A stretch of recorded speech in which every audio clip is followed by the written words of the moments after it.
Jodoh gak kemana. Viral pasangan ini pacaran lalu putus tahun 1999, 27 tahun kemudian akhirnya menikah. Kisah pasangan yang sempat putus lalu 30 tahun kemudian bertemu kembali viral di media sosial. Kisah cinta ini dialami oleh seorang wanita bersama suaminya yang dulu adalah mantan pacarnya. Wanita ini membagikan kisah cintanya di akun TikTok Laila Alumar dan kini viral di media sosial.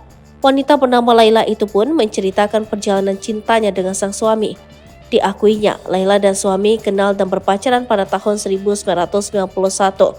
Akan tetapi, pada 1999 keduanya putus. Mereka pun menemukan tambatan hati masing-masing. Pada tahun 2001, si wanita menikah dengan lelaki pilihannya. Sedangkan mantan pacarnya menikah pada tahun 2002. Hingga akhirnya pada 2013, si pria pun menjadi duda. Kemudian di tahun 2016, Laila menjadi janda. Tak disangka keduanya pun dipertemukan lagi dan menjalin hubungan cinta kembali. Laila dan lelaki pujaannya pun memutuskan untuk menikah pada tahun 2018. Setelah 30 tahun putus, kini Laila pun kembali menjalin asmara bersama dengan mantan pacarnya tersebut. Ia mengaku bahagia bisa berjodoh dengan mantan pacarnya tersebut. Kisah cinta Laila dan suaminya pun viral di media sosial. Unggahannya pun dibanjiri komentar dari warganet.